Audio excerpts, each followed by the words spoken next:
So I have a question. Yeah. You've talked about boundless beingness before, and could you talk about that some more? Like, you've talked to people who have had sick children and said that when the child isn't in the room, for example, the child goes back into energy. Could you expand on that? Like, what is the limit of the boundlessness, if there is any? Does that make sense? No, it doesn't. I don't understand what you mean.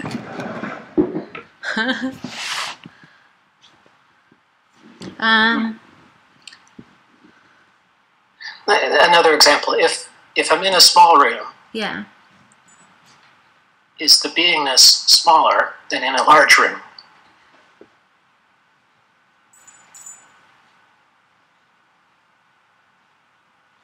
I don't know. I don't know. I don't understand that. It's like it sounds like is the clapping when it sounds like that koan. Is there clapping? Is there a sound when there's one hand clapping, or Yeah. is there a sound in the forest if no one's there to hear it? Ah. I don't know if there's a small room is boundlessness smaller than in a big room. So what I hear you saying is no. No, boundlessness is not smaller. There's no boundless is boundless.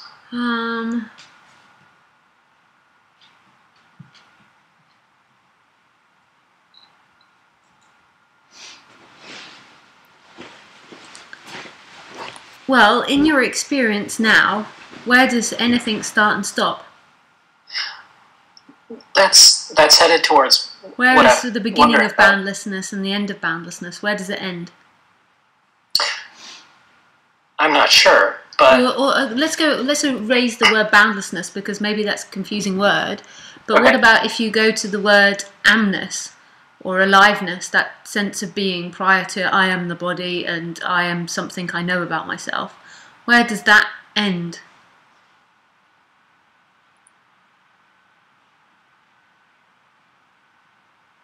I do not know. Is it the size of the room? Well, maybe I'm wrestling with just a bigger body, essentially. I want to put experience into more than just this body, but maybe into a larger room kind of thing, and I'm still looking for some kind of container to exist in. Well, that's all in that's all in your thoughts. What's the experience now? Because the answer's always here. Where does amness end? Where does it begin and where does it end? I do not know. So you're also asking if there's other bodies inside, if there's other people inside other bodies? I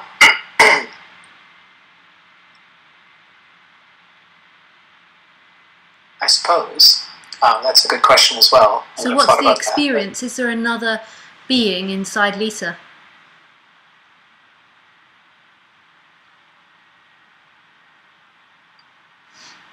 From here in, right now the answer is yes, but I'm not sure of that answer. So how do you come to the conclusion that it's yes? Because that's the experience so far down here in the horizontal. So what's the experience in this moment? Where's Lisa? In my speaker. In your speaker. But where is the essence of Lisa? Where is this separate person that you think you know?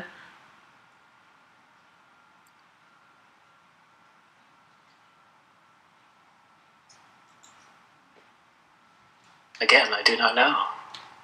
Is sound the definition of a somebody? No. Is sight, if you can see me, a definition of a somebody? Is your imagination of what they seem to be like or act like a somebody? Definitely not. So what is the experience now? Are the two separate entities talking to each other? Given that list of things that it isn't, no, there aren't two separate entities. There's sounds and seemingly sounds and sights and feelings appearing in amness, and everything appears in amness, and there's one amness. and that amness is endless and it's not big nor small, it's not any of those definitions. You can't find the beginning or the end. This is always the answer to everything, the experience. Can you say that last bit again, please? It's always the answer to everything, the experience. The problem for the human, though, is it's always taken thought to be experience. Well, I think I know there's somebody in there. I think I know there's somebody in there by the description of a body, by a description happening in time. If you come back to the actual experience, there's just boundless freedom here, always. There's nothing wrong with definitions about what a body is and what it's done, but that doesn't indicate a separate somebody. Yes. Inside or outside. The body is just a functioning that's being used to experience this world. It doesn't indicate a separate person. When it indicates a separate person, then the suffering begins. Because you are a narrow experience happening in amness. And you are something that's vulnerable, something that loses things and gets things. And then the energy will change from a narrow, solid someone back to that boundless space, or that boundless amness, or that boundless beingness. And then the character will still carry on, and the descriptions of the character and the descriptions of the person, but it's no longer who you are. It's a functioning appearing in you. It's not you, but in you as amness, not in you as a description of the body. It's always the experience, and that amness is absolutely still and moving. It's not anything, but everything. I'm definitely going to have to watch this back.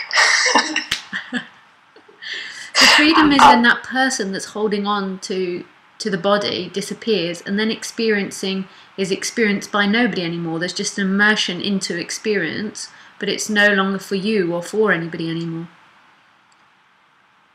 That's very familiar. Yeah, it is. You know this so well. It's happening often when riding the bike or driving the car, or yesterday in the car was a good example. And that's why I asked about the size. We were out driving in the valley, and there was just so much to see. It was like being drawn into immersion, kind of thing. And the reason I ask about size is a bigger space draws more than a small space. Like it's easier to immerse when I'm outside, for example. Oh yeah, no, that's got nothing to do with it. That's just the intellectual understanding. Yes. Even the one that understands that experience that happened yesterday is the separate self. So that experience, the disappearance of the self, happened, but the one that understands it now is still the separate self. Oh yes, definitely. So it's still somebody that understands it and thinks that that's what it's about. And that's when the flip-flopping carries on. Yep. Okay, I think I have enough to think about it, or not think about it at this point. So. Thank you very much. Yes, thank you, Jacob. Bye-bye. Bye. Oh yeah, Stan says we still have places this weekend. A couple more places. All the way from, I think it's British Columbia he's in. So if anybody else wants to call, just call. I always prefer talking than answering written questions. Oh, Phyllis is asking if there's anything she needs to bring tomorrow. I always prefer talking then. Hello, Ella. Hi, Lisa. I've just had fish and chips. Oh, very nice. Oh, let me just take that off. I love fish and chips. I do. I eat them really quick. So, I'm not sure if I have a me anymore. And the other morning I just woke up and I thought to myself, or something, I don't know, something just happened, and I phoned Tony Parsons up. And I just said to him that I wasn't sure. I just kind of thought to myself, why hasn't the me dissolved? And then I kind of realised that there's no kind of big send-off for the me, like it just goes.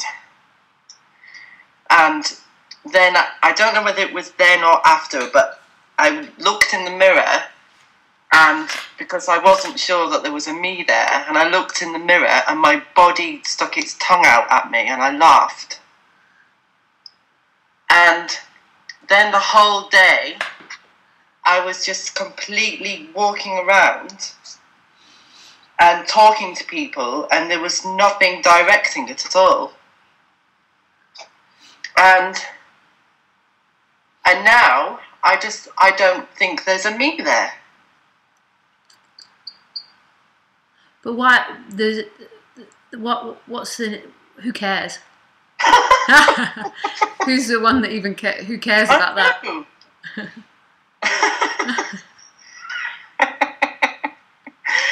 Yeah. And then I suddenly had this fear that maybe the me would come back, and then I got really frightened. And then I realised that there's no me to come back because there never was a me, and even if there was, there'd be no one here to witness it.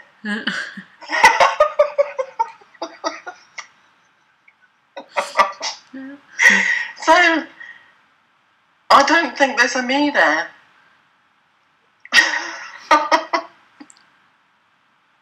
Who cares? But I think my question is does my question is that what it can seem like, that you don't even know? But who cares about this? I know I'm being a real pain in the butt, Ella.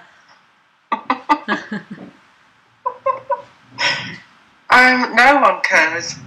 It's like it's like who's even beginning to think about this? Like it's just so irrelevant. It's just a thought arising. Yeah, it's just a thought. It's just a thought. But it's just so funny. It can be very funny. But it's like there's no place to sit. There's nowhere to go with any of this. There's no there's like to say I don't think there's a me there. There is not a me there, or there is a me there is ridiculous. Any of them, any of the statements. It just doesn't matter. It's like a joke. All of those statements. It's so irrelevant to what is. To say there's not a me there, or there is a me there, or there isn't a me there, but who's the one questioning? Like, who's the one that's interested in that? No one. Well, yeah, ultimately no one. Just no one. Just no one. Yeah. And I think I finally realised, or nothing's realised, there's just nothing to do now. Well, yeah, but there's nothing left. That's what it feels like, or seems like. There's just nothing left. But what is? I don't believe you, Ella. You don't believe me? No. Why? Tell me why. Because you wouldn't be calling in if that was true. I'm sorry, I'm such a monkey. Why wouldn't I be calling in? Because you wouldn't be interested in this conversation. conversation. I kind of am interested at what. I kind of don't know where I am. Well, that's ultimately the place to be. But who cares that you don't know where you are? So somebody does feel like they know where they are. Oh. Like that's like ultimately it becomes to a place of not knowing if there's a me there or not a me, or where you are or what you are. It's just life happening. But it's totally but it's so not like, it's not my job to say like to confirm or deny anything to anyone. That's not what I'm interested in. But I don't believe some of the stuff you're saying to me, because it's like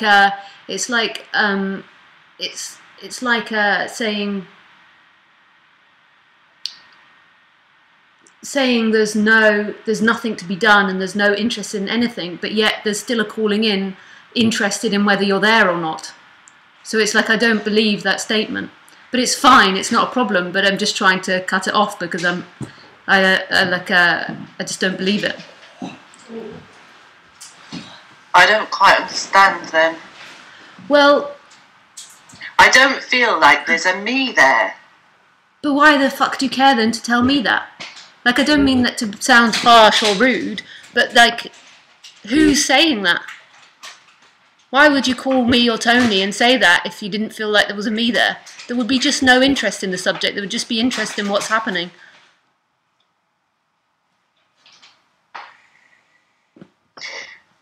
I'm not really interested in what's happening. Yeah. There's nobody there to be interested in what's happening. But there would just be, the interest would just go into what's happening. I just think it's all funny. I keep laughing and I just think it's funny. I don't know. Yeah. It's funny. But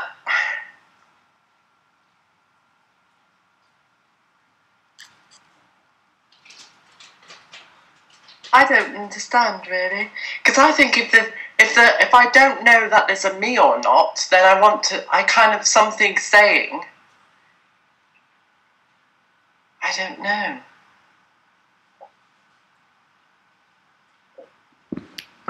I feel it's really hard to explain.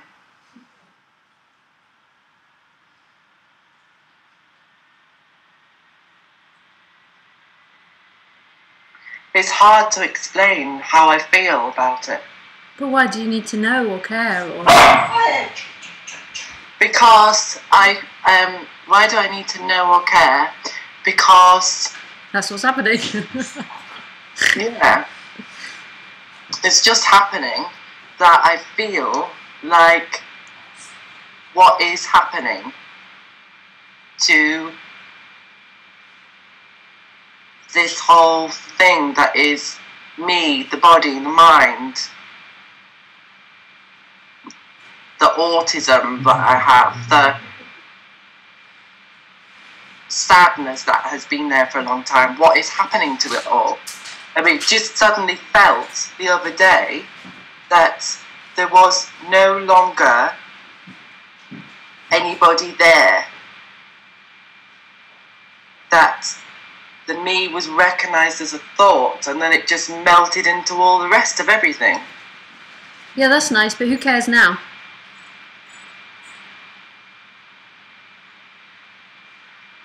Well, it doesn't matter if anybody cares or not, does it? No, it doesn't. No one cares about anything, really. No.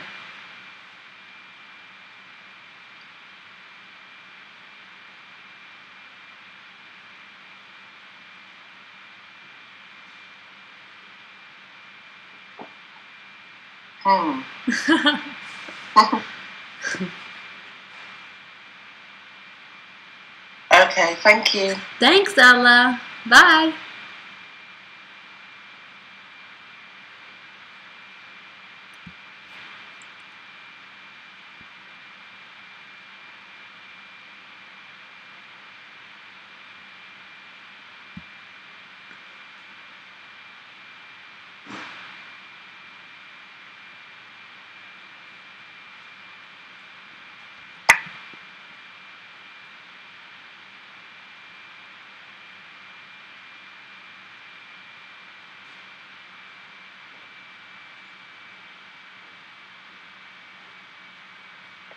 Hello. Hello. Hey, Lisa. Hey, so there's this leading edge, like raw vulnerability that's very beautiful, but very scary in the sense of just the aliveness of it, the energy, and I guess the raw possibility of every moment. So there's a lot of processing going on. You know, I rented this cabin for a few days, and I notice if I just stay right with this leading edge and process through, it seems to clear. And so I guess that's kind of my question. Like you speak about moving through the world. Some things you get what you want, sometimes you don't. But even more so, the internal kind of way in which you move through those experiences. Like, if you could just talk about that, like, is it a, I don't want to call it a strategy, but there seems to be like, oh, if I touch this place through every experience, whatever happens is going to happen. However, it's sort of more authentic. Touch which place? Right. I don't know. It's not really a place, right? I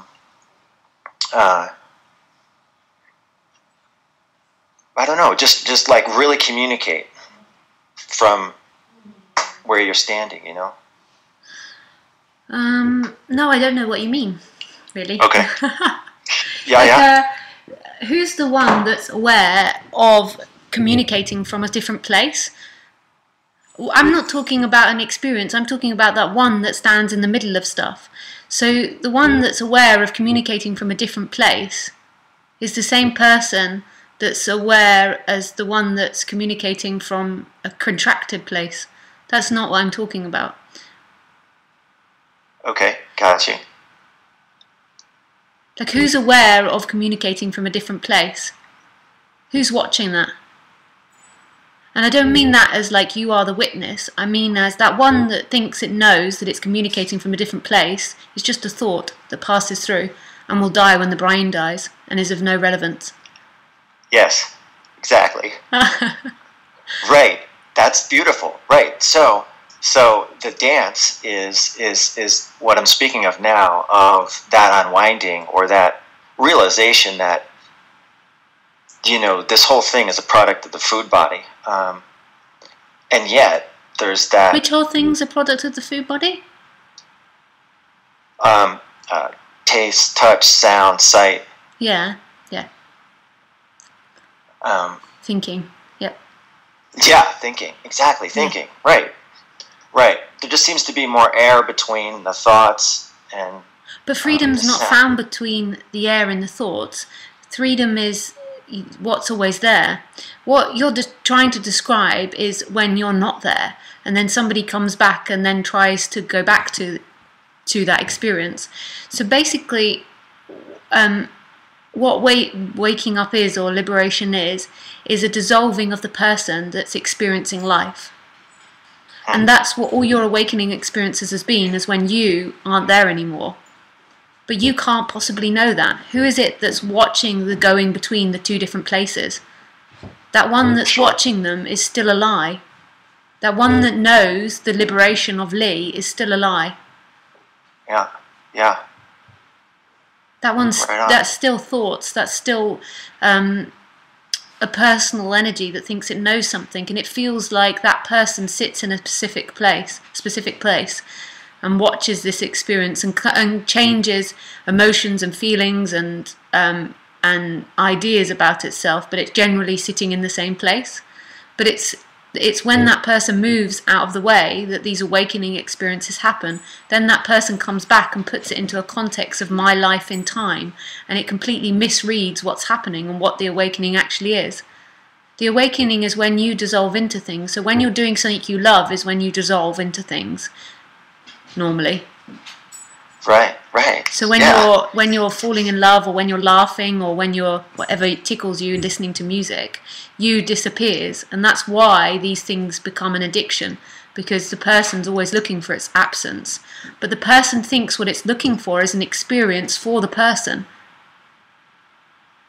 In that absence, it thinks that awakening is an experience for the person. It thinks that it's connecting, or connecting with a deeper place, or moving more towards this awakening.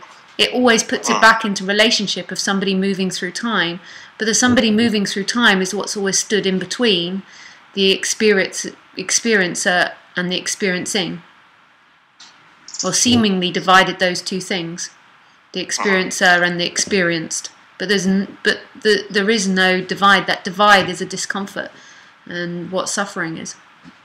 What you look for is an immersion and disappearance of yourself. You can't possibly know that. How is that authentically moved towards then, and not... It's not authentically moved towards. You made up the word authentically, and you made up the word moves, and you're dreaming that there's somebody that exists in your head that's moving towards something in time, authentically. But you made up all the words. You're dreaming it. You've got an image of your head of somebody doing that. Your freedom is that aliveness in which that image appears in. It's nothing to do with that image that's moving in your head. Right on. Yes. Yeah.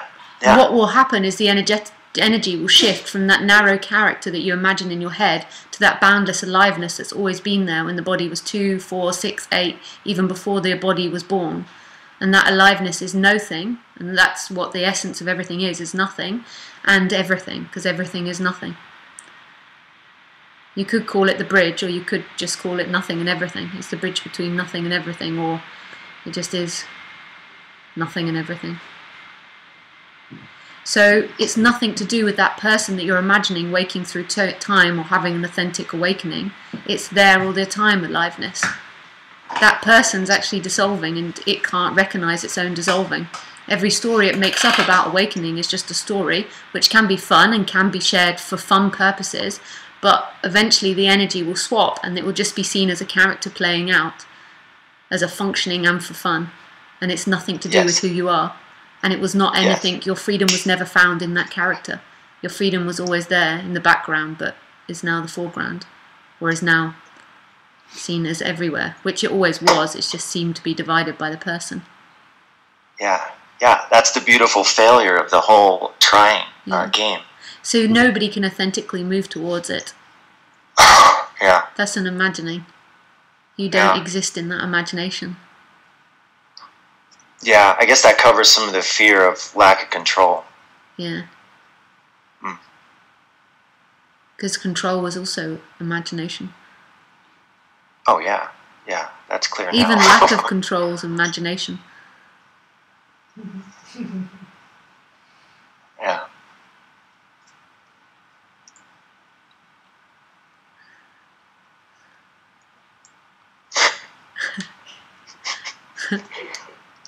Right on. I love that saying, but it's so un-English for an English person to say it. Like, if I say it, it sounds funny.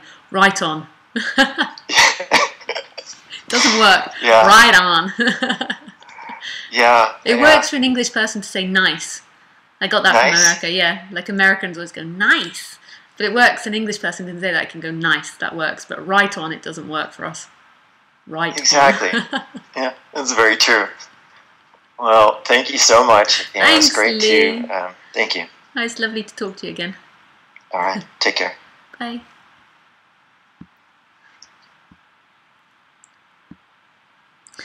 Hey, Ramon. I thought you received a call. Oh, there wasn't an email about you going on tonight. Well, this is all very confusing. Are you sure, Ramon? Could you just clarify if there was or there wasn't? Is this what I said to you the other day then? Oh man, my memory is terrible. It's like speaking to someone with Alzheimer's. I think you must have said this to me last time, Ramon, as well. I like the word immersion.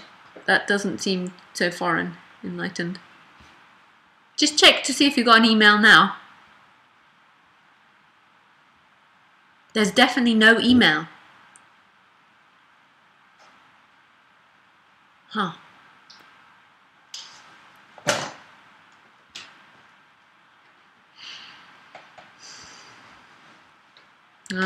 Okay, I'll look into my settings. It must be to do with my settings then. Everyone's meant to get an email, I think, but just automatically. There's no email. I said no email. I think it's a mistake with Ustream. I'll check it out. But thanks for letting me know. Okay. Hey, Jim. Hi, Lisa. Thanks for taking my call again. That's okay. I straightened out that our house guests are coming from Singapore to Los Angeles are coming this evening and not imminently. so I feel free for you to talk. But I really liked what you just, it was very helpful. You're talking about that energy shift from, I've heard that before, but the foreground to background, that that kind of clicks with me because, yeah, I'm still not there yet, but I do feel like sometimes I'm just like in the flow or something that maybe is just a taste. Yeah, it's just, I would say, less of a person. When the person's really strongly there, then life feels like a struggle. As there's less person experiencing life, then life seems less and less of a struggle. So that's how I would say it in my language. It's all nonsense, ultimately, all language. Yeah, well, I definitely do less of, as you say, less of a struggle. But you said that you're definitely not there. So right now, there is this beingness, and this beingness has a story running it, going, I am a body, I am Jim, I am my story, I'm my past, my future, I'm my good actions, bad actions. But the essence is that beingness, that aliveness, and that aliveness is always there. It's the nature of everything. It's not inside your body or outside your body. It's just beingness, just pure beingness. And you can't say that that beingness is there or not there. All you can talk about that's there or not there is a character moving through time. And that character moving through time never exists here. It only exists in a dreamland of imagination. So it's not really true, that statement that you said that you're not there. You as a character in time's not there because it can't exist there. It's only existing in movement, in time, in imagination. But that aliveness, that beingness is always there. Well, I'm definitely going to have to play this back later. Oh, okay, yeah. We can do it again now if you like. I don't mind. Yeah, sometimes it's very clear the way you talk, and other times, yeah, I just know that it's more intellectual, my grasp of it. And it's not. Well, we can try again, Jim. I like your name. We can just try again, Jim. So there is this beingness. Do you know what I mean when I say beingness? Do you have a sense of that? Yes. It's aliveness. And in the aliveness, at some point, maybe when the body was 1 or 2 years old, it started telling the story that you are a body, you are a baby, and that you are Jim. And okay. It started feeling like an energy came in to the body and said, I am this body, I am a baby. It was like an energetic movement that happened. Before that happened, there was just pure being, pure aliveness, and the baby had no sense, baby Jim had no sense of inside, outside, mother, father, me, you. There was just that aliveness. It didn't even have a memory that was functioning. So there wasn't any time that existed. And that can't be remembered because a memory didn't function then. It was just pure aliveness, and it was absolutely timeless and free of everything, and yet everything. And then this energy started to form of I am Jim. And it was like an energy in the body, and it began to develop through time. When at a very young child, it's not very strong identification, so the world is very wondrous and exciting.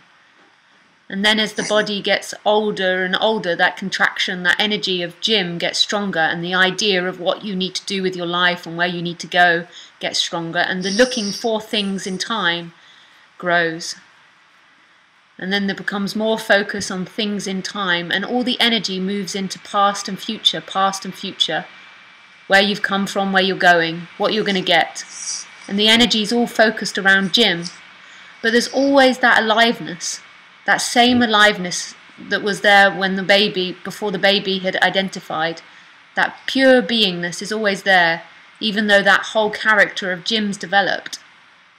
So right now, that story of you're not there yet, you will never get there because it's nothing to do with the story. The beingness is always there. It's boundless, it's huge, it's everything, and it's nothing, and it contains that whole story of Jim. But it's not about Jim understanding or Jim getting it. That aliveness is there in which Jim appears in, and the energy moves from being that small, narrow character to moving in time to that boundless beingness which has always been there. And then the character carries on, but the beingness no longer belongs to the character. The character appears in beingness.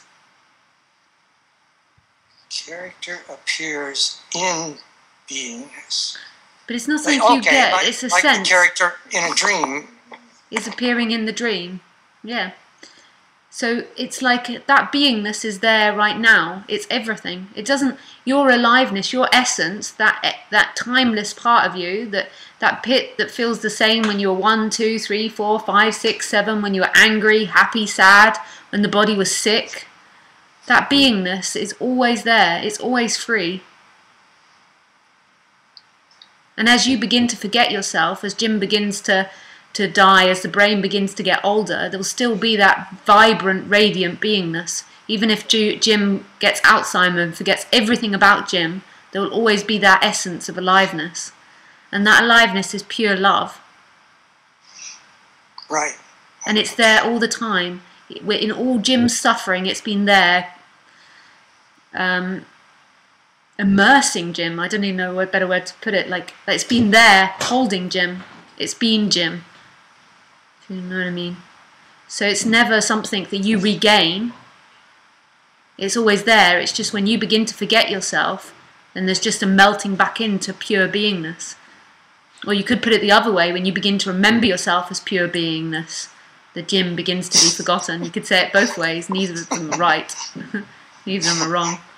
And this is a felt thing, or maybe felt's not quite right, because feeling appears in it, but it's like, it's not an intellectual thing. This is something that you know so well.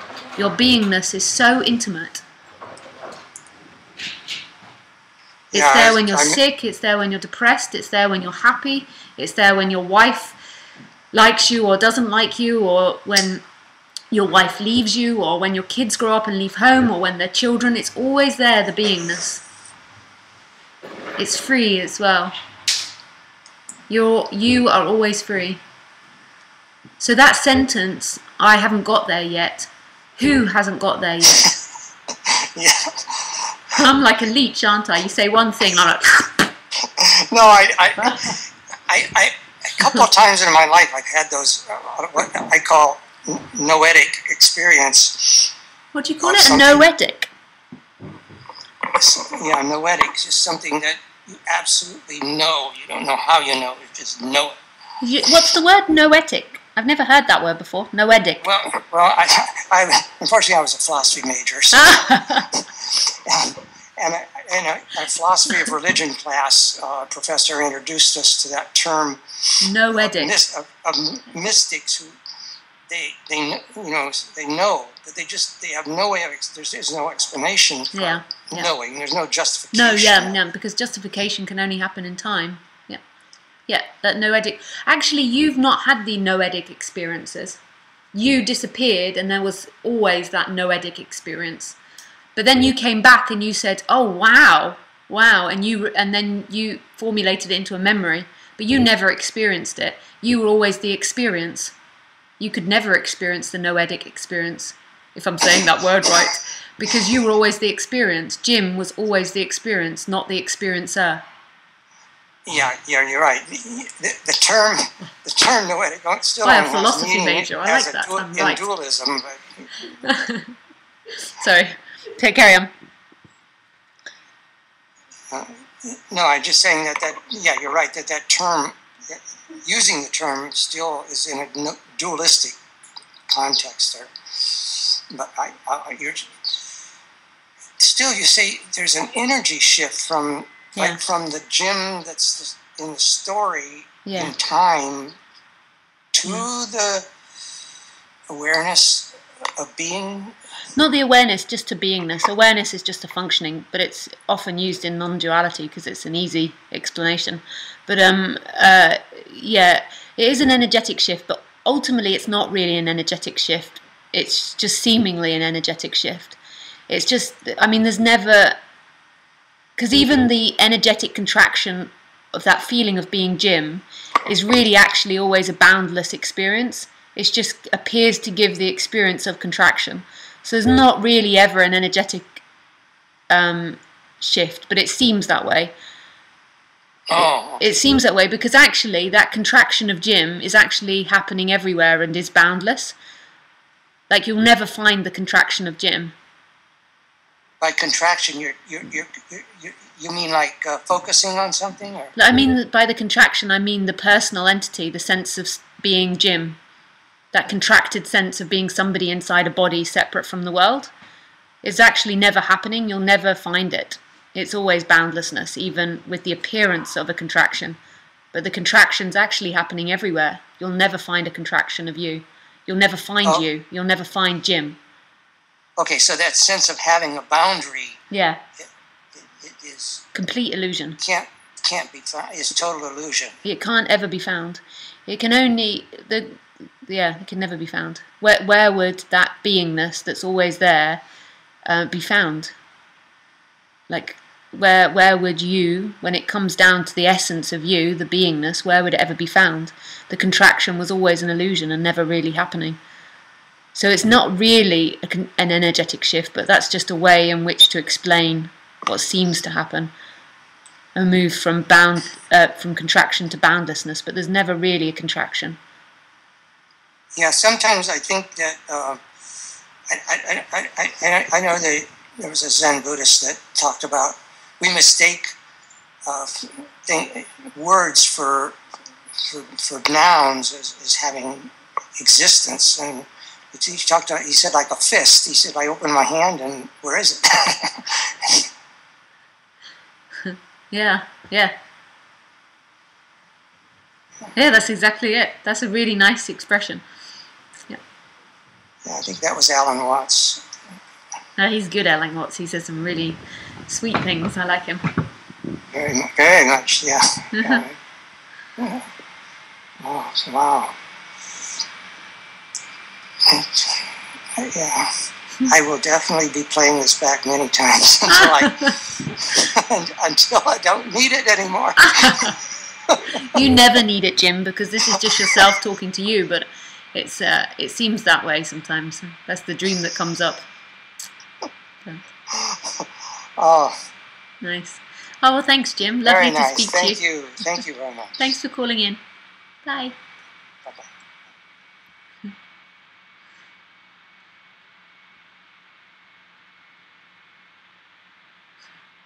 There's definitely no email. Huh.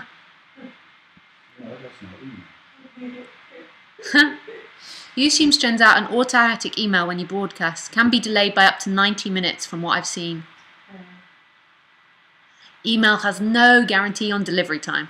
Oh, thanks, Jacob, for looking that up. That's why, then. We need to complain to Ustream, which does it for free, so maybe not. Andrew. Hi, Andrew. I hope I'm saying your name right. Hi, Lisa. Call me, please. I want to talk to you again. Oh, we've talked before. I think you have a different picture.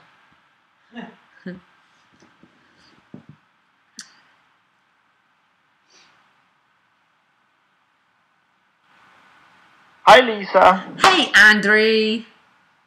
Do you hear me? Yeah, I hear you very well. Oh, nice. So I want to talk to you again, and my question is, what is non-duality view on consciousness? Is there such a thing? And if not, who is then experience this world from Lisa's point of view? Yeah, I don't know. That's quite a big question from perspective of non-duality. But we can just talk about what consciousness is. Consciousness is a very convenient word to be able to explain that there's no individual self experiencing this. But then ultimately there's no consciousness either. Consciousness too is just an idea that we're using to try and explain that this is all oneness or not two. And by saying it's consciousness, that makes it really explainable, because you can point out that everything's appearing in consciousness, and you can never find consciousness. But you can't say that everything is consciousness, even like you can't say everything is beingness. It's just words that we're using to try and explain and communicate the oneness of everything. Consciousness more than likely is a functioning of the brain, which is no thing creates in order to experience the world. So you maybe could call, like beingness, consciousness, a bridge between no thing and everything. But at the end of the day, you're never going to find consciousness, and you're never going to know who's experiencing this or what is. You're never going to see that, because all there ever is the experiencing of this. So you're never going to see what's experiencing this. Consciousness is just a word that we use in non-duality, or people use in non-duality, but it means nothing.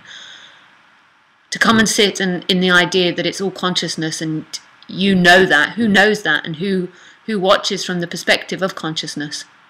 It's just a word that ultimately will get chopped off, an idea that ultimately non-dual speakers will dismiss. But sometimes it's easy to use consciousness or beingness. I use beingness quite a lot to be able to explain the impersonality of this. I mean, it's great to be able to say to someone, it makes it so easy to say, who sees the character? And then you say, it's consciousness that sees the character. See, it's not you that's experiencing as the character the world. It's consciousness. But then consciousness needs to get destroyed, because consciousness too is another idea. You never know who experiences this. That's the beauty of it. That's the excitement of it. But yet you are experiencing it, but not as a character, not as something that you can define. I like to see this like the consciousness is your inside world, and there is the beingness, which is outside world, and they are interconnected with each other. So they kind of the same, but not really. So if you change something in your inside world, outside world also changes. Something like that. Yeah, I have no idea what you're talking about. Okay. Also, I want to tell you my understanding about your aliveness term. I think it's really, really good example. So, do you agree that the nature of this beingness or aliveness that we experience is more like a verb and not a noun? So, comparing us with art, for example, we're not paintings, but we're the process of painting. You understand what I'm saying? No, I stopped listening. Sorry. I mean, I have a question for you, though. Do you ask me this because you want me to validate you? No, I just want you to tell me that my understanding is all right, or it's wrong, or something like that. You want me to tell you it's all right or it's wrong? Well, every understanding isn't it. There is this beingness that's here right now, and it's always free, and it relies on no concept to be. It needs nothing. But when we talk about non-duality, we want to grasp it. We want to grasp this concept. Yeah. So we need to have understanding or not to have understanding. You don't need to have understanding. Understanding comes and goes. A stupid person can get this. My dog's absolutely free. This isn't for the clever. This dog does not know that he is free. It's just free. It's just free, yeah. But I want to know that I am free. You'll never know that. So that's something that will come and go in thought. The mind is trying to understand this beingness. That's what's happening. Yeah. You'll never get there. Your beingness is free. It's right here, right now. You'll never get there in the intellect. But if I never get this, then what's the point with all these talkings and... Well, there's two answers to that. The point to it, well, maybe 3 or 4 actually. The point to it is there's never any point to anything. It's just happening. It's just words are appearing now. But what happens, the end of suffering is when you dissolve, which has nothing to do with an intellectual concept. Intellectual concept might have been listened to before, but it's not about an intellectual concept.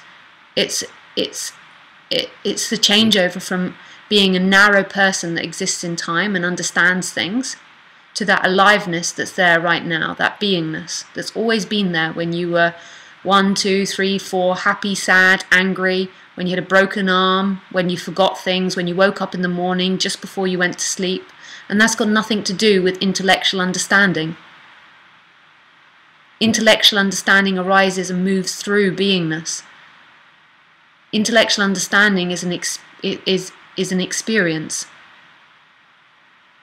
It's not the experiencer. Most people confuse intellectual understanding and what they think to be an experiencer. Your beingness is the same with my beingness. Yeah. It is the same beingness, or it's have the same nature. Yeah. Yes, like the same beingness, or yes, it's like the same nature of beingness. I don't understand the definition of the difference, but it's the same beingness, I will say in my language. Okay, so Lisa is me. Who are you? And who are Lisa? No, you got to answer your question first. I'm what is experiencing what I experience, my world. And in this world there is Lisa, but I cannot experience the world how Lisa experiences it. So who experiences the world? I. Who's I? Just I. Just I. Does I feel like anything? It feels like beingness, you say. Oh, and what does beingness feel like?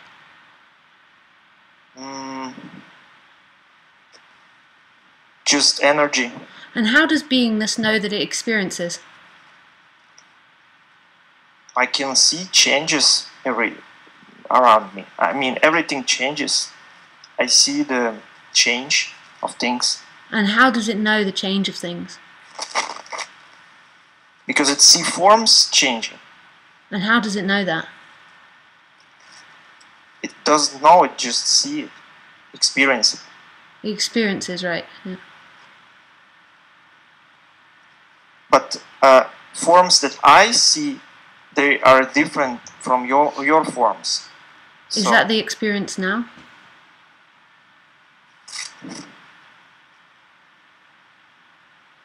So I just think that maybe we have different beingness. A thought appears in beingness saying there is somebody there that experiences something. So there's already a cage on beingness. There's somebody there that experiences something. So there's one cage. Then it projects another cage onto Lisa and imagines that she experiences something different. 2 cages. But I cannot prove or disprove this. What? That Lisa experienced or not experienced something else. The only thing that's ever known is beingness. Or it's not ever known, nobody could know beingness. All there ever is beingness. That's it, full stop. Then everything else is debatable. Everything else changes and comes and goes. And anything that's known about anything that comes and goes is just a thought which is fleeting. But also I can... This is pure innocence. You're going to be left like an ignorant pig, an ignorant dog, an ignorant mouse.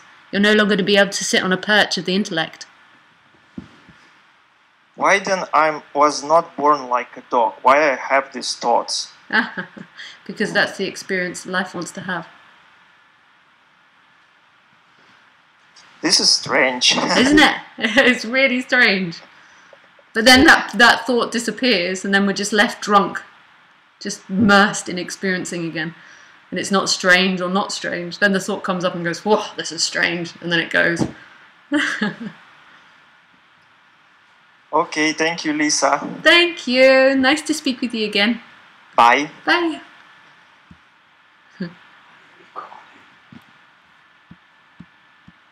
I think, yes. I know, because like 3 people have said I'm going to watch it back. And then I don't record.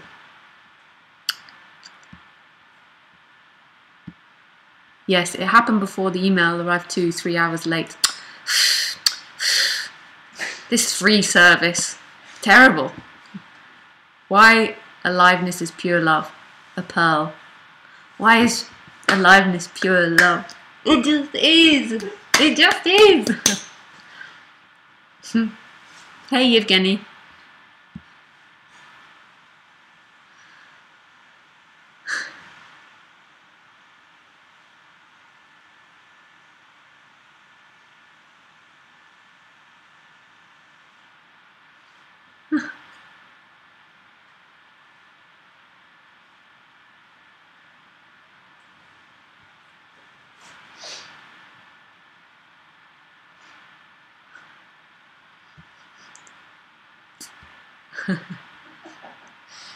Only ego would swear and talk like that when someone is most raw and open to awakening. She likes the guys. It's most obvious now. Yes, this body does like to... No.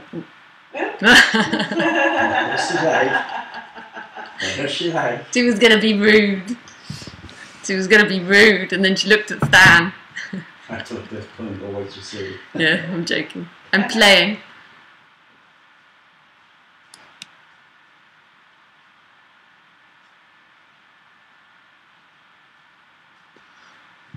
Look, guys, this is so obvious. Whenever something hurts, it's not because of what hurt it or what you believe to hurt it. It's because there's an idea in play. So Ella, you can sit there and you can say it's because she likes the guy, she doesn't like me, that she's swearing or doing all this or whatever. But the reason that you're saying that is because it hurts. And why does it hurt? Because there's still an idea in play. If there was nothing there, then it would just go through. It would be indifferent. It wouldn't matter. If the dismissing hurt, if me not validating you hurt, then there's somebody there that wants to be validated. It's nothing to do with Lisa.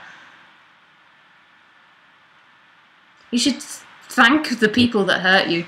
Well, it doesn't matter.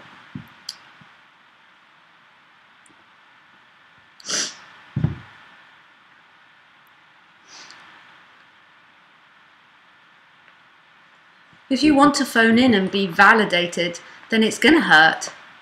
Because the energy is not going to do that.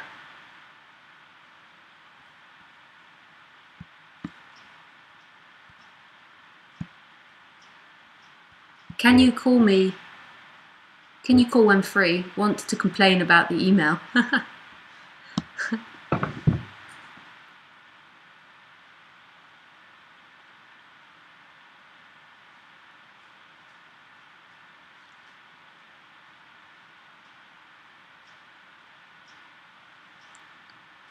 The only time the mind wants to bitch about something is when it wants to put the problem out in the world. It's the problem out in the world, and then that suffering begins, and I've got to reject that that's out in the world that's hurting me. Hello? Hi Matt, just 1 second. True freedom is when inside and outside are no different, and it's not that the outside can hurt somebody inside. There's no difference between them. It's just life happening. Okay, Matt. Yeah, I don't really want to complain about the email. No, I'm joking. I'm complaining about it too. Terrible service. You just reminded me of something. I was at something at the weekend where someone was talking about Vedic philosophy and suffering and everything else. Yeah. And the speaker was kind of stopped in their tracks because someone piped up and said, "I don't understand." And he said, "What don't you understand?" He said, "I don't understand the suffering bit. I've never suffered. I don't suffer anything. It's all stuff out there. It doesn't matter in here." And the speaker was kind of stopped completely, like, well, didn't really know what to make of that. It was a really interesting pause in the conversation. So there you go. I was going to ask you about what you keep using this analogy of losing self while driving. Yeah. And I just wondered what you meant by that, or what feeling you meant by that. Oh, no particular feeling, but often when there's a fast activity happening, it's impossible for the person to carry on experiencing that activity. So driving's a good example, or biking, going down a hill, or high extreme sports. Mm. So I've had that feeling, other people have had that feeling, I imagine. As you say, you get it when you're, completely. But you're not, while the person's still looking for it, or when the person's looking for it, because I know you've had awakening from that, so there's an essence, you can remember the taste of it, but as soon as you begin to think about it, you'll never find it. Yeah. but you know that taste of it. You're most probably listening to it, and there's a part of you buzzing away. But as soon as you think about it, it's gone. You can't think about it. You can't define it. As soon as you try to touch on what it feels like or what it's quite like, you've lost it. Yeah. It's impossible. I was listening to that analogy, and get your thoughts like, oh, I'll go out for a drive then. Let's see if I can make something happen. Yeah. Okay. Fine, that was the only question I had, really. Oh, thanks. I was back in Maidenhead for a couple of days last week, but only a couple of days. Oh, were you? Yeah. Oh, right. The next time we'll have to go out. Yeah, next time. Yeah, let me know. All right, mate. Matt. See you soon. He lives just around the corner from my parents' house. Well, around the corner, maybe a couple of corners.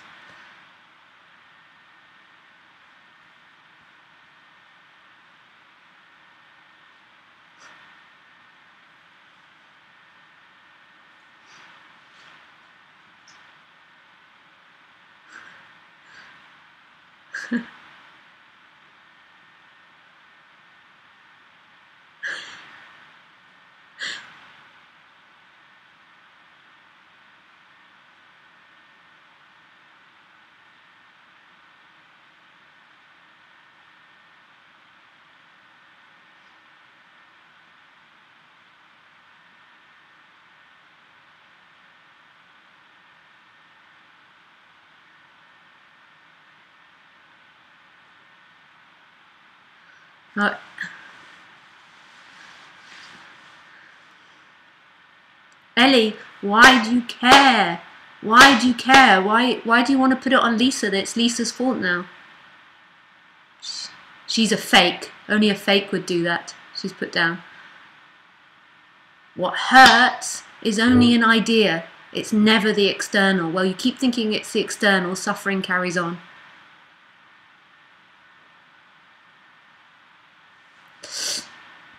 But anyway, you can think I'm a fake. I don't really care. In a way, there's nobody that's a fake or not a fake. Well, there's nobody that's true or not true. It's just what's happening. Okay, guys, unless there's anyone else that wants to call in, I'm going to go. I've got lots of questions in email, but they'll be answered next Wednesday, because this weekend I'm at Stan's, so more than likely I'll stream from Stan's, but there won't be the regular talk on Sunday at 5 p.m. It will more than likely be at a different time, but you'll maybe get an email or not get an email or see it on Facebook.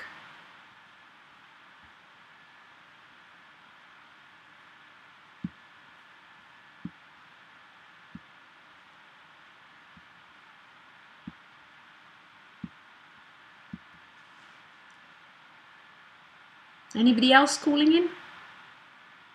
Anybody?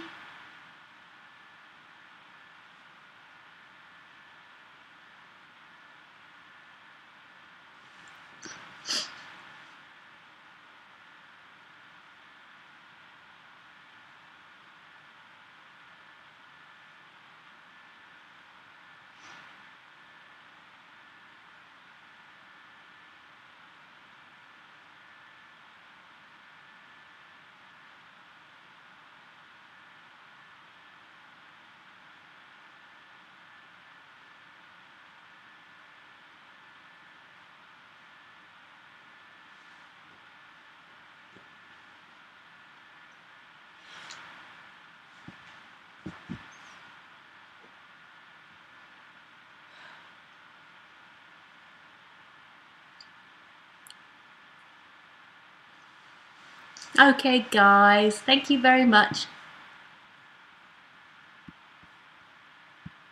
When the email does not materialize, when the email does materialize, I forward it to you. You get to see the time stamp. Thanks for the aliveness. I enjoyed it. I know, Raman. I know I'm joking about Ustream, but I think it's nothing. There's nothing I can do about the email thing. I think sometimes Ustream's really great, and sometimes they get a bit behind with things. Like sometimes I've noticed in my accounts, they get behind with things. So they're most probably a bit behind, or there's something wrong in their programming with the emails. Hey, Nicholas. Hi. Wow, you have an incredibly long name. Yeah, it's a mix of Spanish and English. My mother's British and my father's Spanish. Oh, nice. So, give me a second. I'm just looking for a head. Yeah, something that's new for me is this notion that control is an illusion, that you can actually control anything. And just this sense of nothing that I do, I actually have any control of, is very trippy. In the sense that whenever I direct my attention to doing something or even changing I have a habit or a tendency to do certain things, and I want to learn to do things differently, and that none of that is something that I'm actually doing or choosing or controlling. Is I don't know, it just is very counterintuitive, right? Like there is a sense, as you say, of there's something, somebody that has some free will, and also this sense of like there is no free will and there is no controlling. It seems to be like the opposite side of the story, as if like it's still sort of the dual, other opposite way of seeing it, like that there is no free will and there is no control. And so for me it's contemplating it like the other way, as sort of how I understand you point to it. It also, at least how I understand it, it also seems dual to me in a way. So I don't know if you can comment on that. So do you know what I mean by, or do you have a sense of what I'm talking about when I say beingness that isn't somebody's beingness?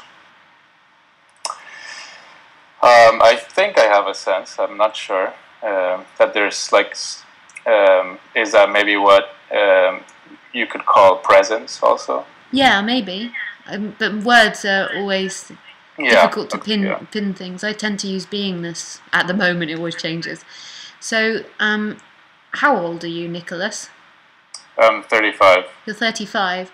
So, the beingness is the same beingness that was there when you were 3, and you had no idea and no imagination of everything that you have ideas and imagination about now.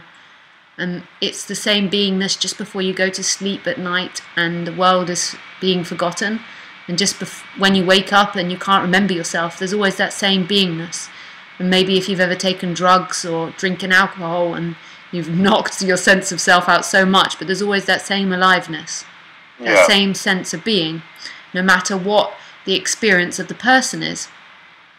Yeah. And what happens is there's this like sticky glue that happens between that which is experienced, or the experienced, and the being and the experiencer. And the experienced and the experiencer are actually the same thing, but what seems to happen is this sticky glue comes up and says and claims certain things. So it claims being the body, it claims being the chooser, it claims past actions and past memories and future memories, future ideas, and it claims belongings and possessions. And it says that you are things, and most people believe that they are that person, this whole energy of the person, this thing that's experienced of a character of the body. But there's always been that beingness there prior to that. And out of that beingness appears the idea of free will and appears the idea of choice. But there's nobody actually choosing or having free will.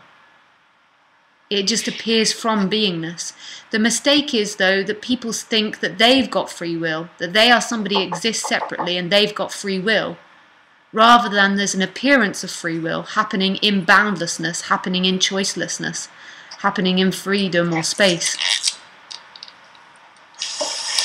Give me a second, Lisa. Okay. Somebody's knocking on my door. Okay. Sorry. That's okay. Hi, I'm on a call. You need a jacket. Oh, you forgot the jacket. Just the jacket. The jacket. Are you in London? No worries.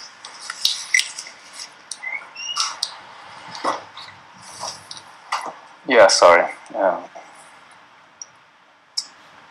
I lost that last bit you were saying. So the mistake is that you are somebody that's choosing. You are somebody with free will. Rather than there's something, that's an experience. That's not the experiencer. There's actually no experiencer, but the person is an experience.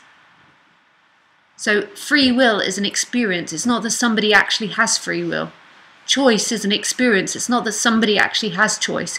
Who has choice and where does choice come from? It's only somebody in imagined time that has choice and free will. But that imagined time is always happening in imagination. It's never an actuality. In the moment, where does free will and choice come from? And it doesn't come from this sense of separation that is created? Like the opportunity to resist, in a way, sort of that what is happening, isn't that, or is it also an illusion of free will that I can separate and resist that, in a way? I don't know if it makes sense what I'm saying. No, just say it again. Well, the sense that maybe free will arises from choosing, or in a way, like in this time of being separate. And that separation, maybe as this idea of sense of self arises, there is an actual free will of being separate, in a way.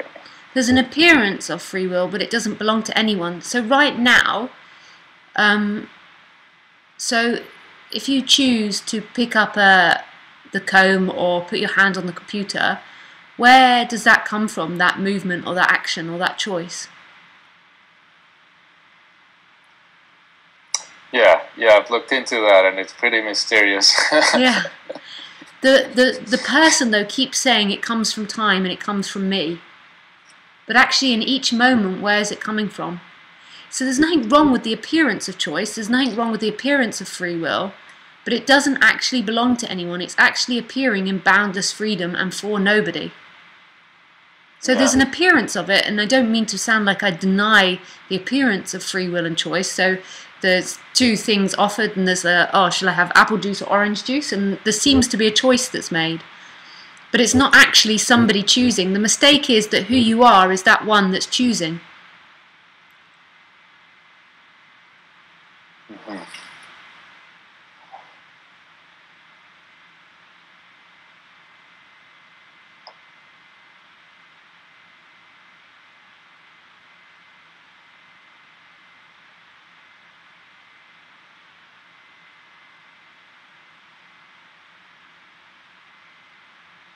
Yeah, it's very trippy. It is, isn't it? It's great. I love it. You begin to go to no man's land. I'm looking at my hand and, it's like, who the hell moves that? Don't move. Yeah, but then suddenly a choice is made and the hand moves. But even, so there's an appearance of a choice and the hand moves back.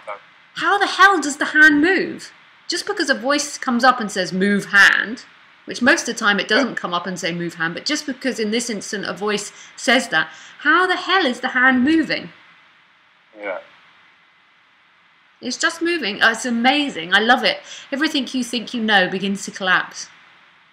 Yeah, and I like this notion that this self is attached to where my sensation ends. So, but your sensation doesn't end. There's no difference between feeling and the felt. It doesn't end. That's just an idea that you've been taught. Sensation doesn't end. All the the idea that it ends at the edge of the body is just an idea.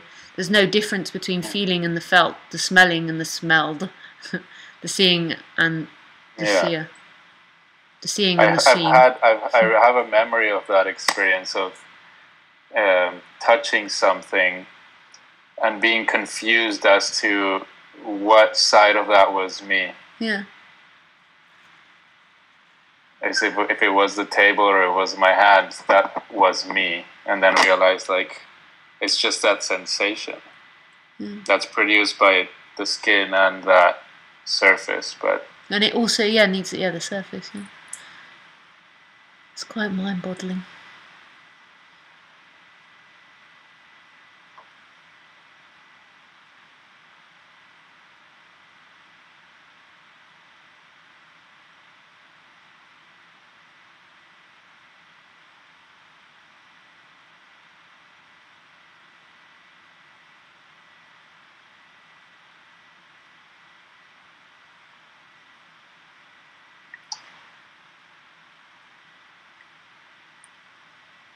There's also maybe a sense of loss in letting go of the idea of control, in the sense that everything that I think that I can work for and get is not in my hands.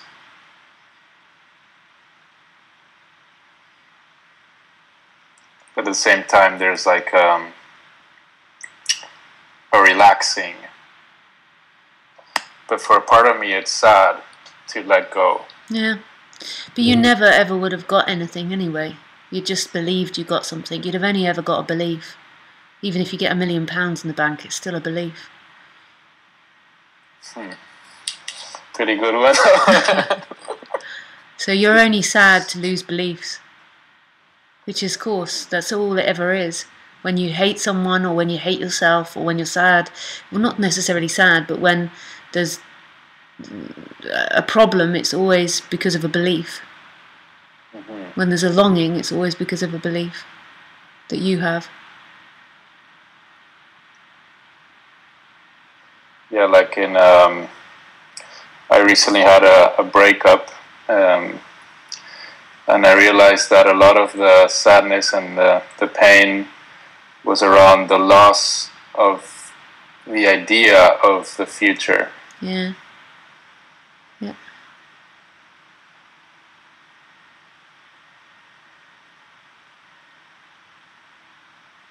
Of what could have been. Yeah.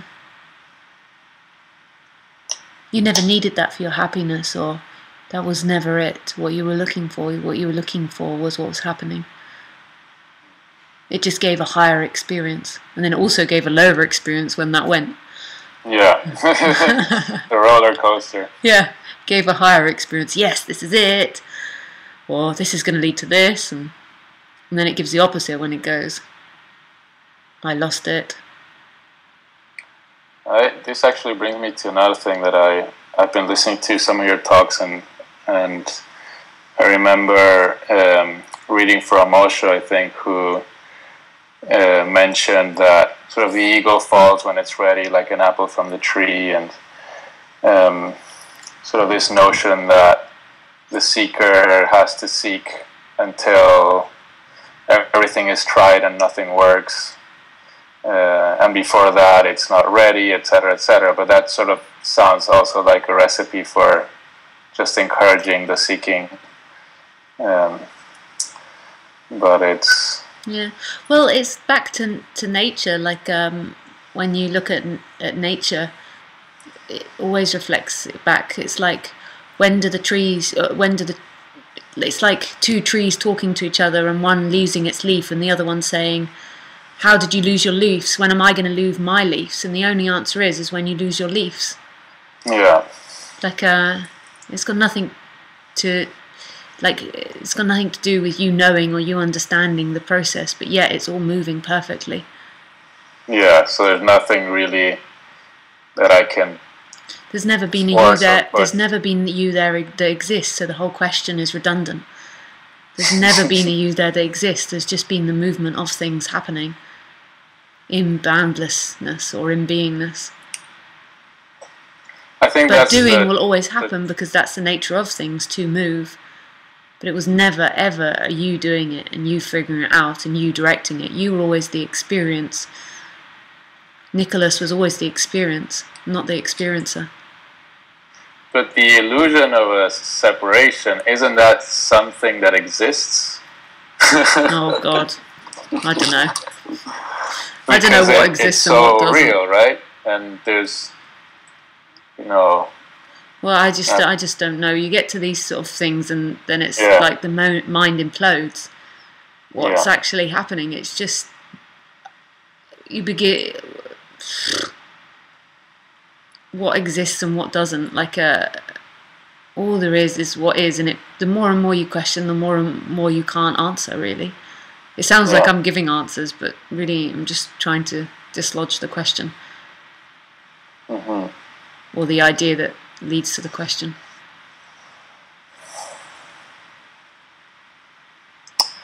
Yeah, it's great. It's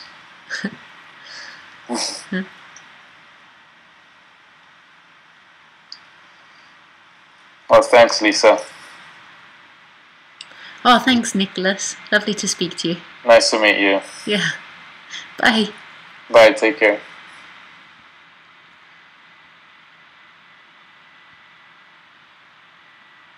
I'm just going to turn Ustream off and on again because it seems to not be working properly. So you might need to refresh your Ustream. Okay.